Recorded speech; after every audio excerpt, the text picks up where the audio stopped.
उन्होंने ये दिखाना चाहा कि मैं एक राजा होकर भी मैं इन चीजों को नहीं मानता हूँ और मैं इस तरह से आता हूँ तो मेरा कुछ होता है, मैं इन चीजों को नहीं मानता हूँ। ये एक राजा दिखाना चाहता था। बहुत सारे लोग जो वहां इकट्ठा हो गए थे उनको चुस्कियों का आनंद लेते हैं। लोगों को उस समय ये ज्ञात नहीं था कि कामले जी को दुकान खोलने के लिए आर्थिक सहायता महाराज ने ही की थी। और उसके बाद में वो और उससे कहते हैं कि भाई सोडे का मशीन भी ले लो और सोडे का भी बेचना यहाँ पे शुरू कर दो।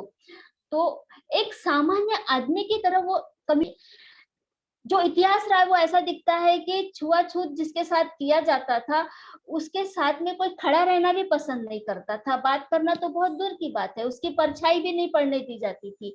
तो इन मान्यताओं को तोड़ने के लिए शाहू महाराज यहाँ ग्रास रूट लेवल पर जाकर काम कर रहे। एक हम कहते हैं ना जो सामाजिक कार्यकर्ता होता है वो सही कार्यकर्ता होता है जो जमीनी स्तर पर जाकर काम करता है। तो हम एक महाराज से ऐसी अपेक्षा नहीं करते हैं कि वो जमीनी स्तर पर जाकर इन मान्यताओं को तोड़े और लोगों को वो बताए कि क्या सही है क्या गलत है। तो कहाँ वो राज सिंहासन और कहाँ ये रोड पर खड़ी एक चाय की टपरी जहां पर जाकर शाहू महाराज चाय पीते हैं। लेकिन इसके पीछे भी एक कहानी थी और वो कहानी ये थी कि जो गंगाराम कामले जी है ये शाहू महाराज के महल में कर्मचारियों के जो क्वार्टर बने थे वहीं पर रहते थे। और एक दिन क्या हो गया था कि वो तालाब के पास में जाते हैं और वहां जो एक मराठा संताराम था और कुछ ऊंची जाति के जो लोग थे उन्होंने कामले को बुरी तरह से पीटा था और कहा था कि इस अछूत गंगाराम ने तालाब का पानी छूकर उसे अपवित्र कर दिया है।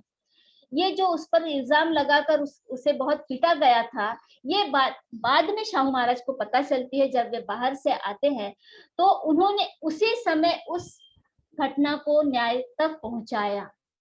मतलब इतने न्यायप्रिय थे कि मैं ये बात कल परसों पे नहीं टाल सकता। उन्होंने तभी के तभी घोड़े के चाबुक से संताराम जो मराठा था जिसने गंगाराम को पीटा था उस घोड़े की चाबुक से उन्होंने संताराम को पीटा और उसी समय उसको नौकरी से बाहर निकाल दिया।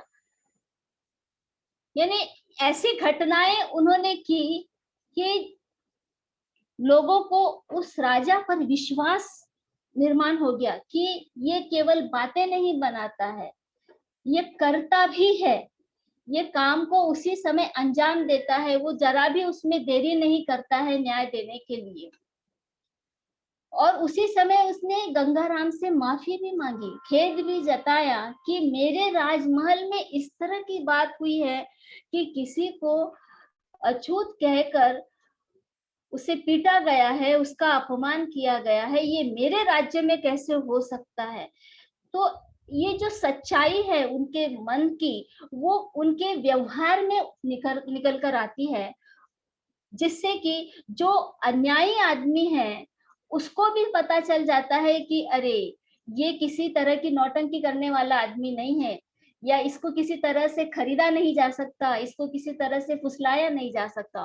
और जो शोषित पीड़ित है उसको भी विश्वास बैठता है कि ये राजा हमें न्याय दिला सकता है। ये घटना बहुत सारी बातें क्लियर करती है शाहू महाराज के स्वभाव गुण और चरित्र के बारे में, उनकी वास्तविक सोच के बारे में। जब हम इसकी तुलना दूसरे राजा से करते हैं, क्योंकि बाबा साहब को तो इन्होंने मदद किया था और हम देखते हैं कि उस समय बड़ौदा के सयाजीराव गायकवाड़ महाराज जो थे उन्होंने भी बाबा साहब को एजुकेशन के लिए मदद किया था।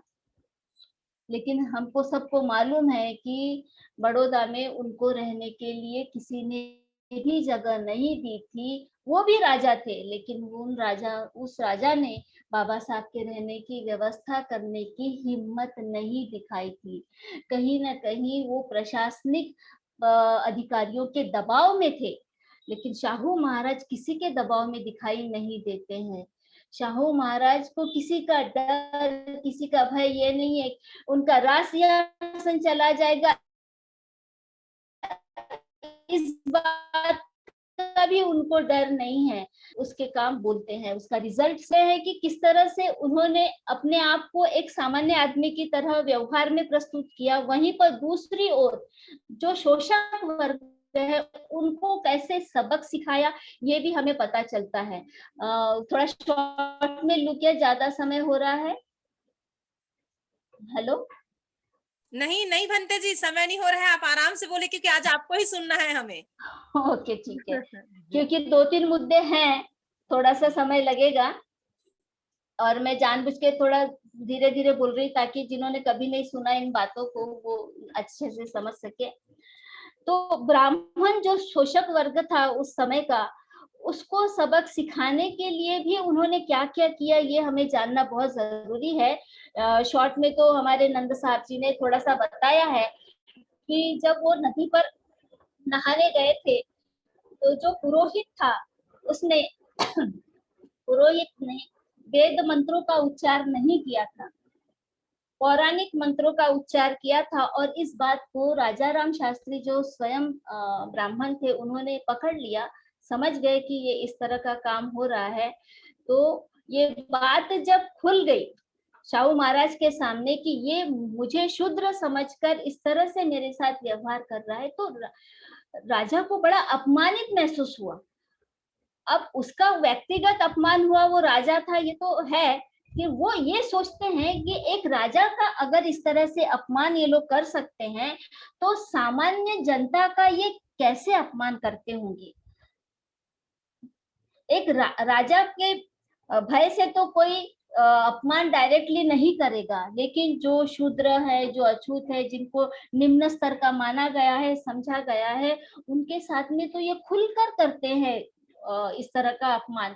तो ये बात उनको बहुत खटकी थी और उन्हें बहुत बुरा लगा था और उसके बाद में उन्होंने नारायण भट्ट करके दूसरा एक पुरोहित बुलाया था संस्कार विधि करने के लिए। और नारायण भट्ट ने, राजा ने कहा इसलिए कर लिया क्योंकि वो कुछ लोग कर लेते हैं, कुछ लोग नहीं कर लेते हैं, लेकिन इसका एक बहुत बड़ा परिणाम ये हुआ कि नारायण भट्ट ने राजा का जो संस्कार विधि किया, उससे पूरा ब्राह्मण समाज, कोल्हापुर का पूरा ब्राह्मण समाज खफा हो गया था।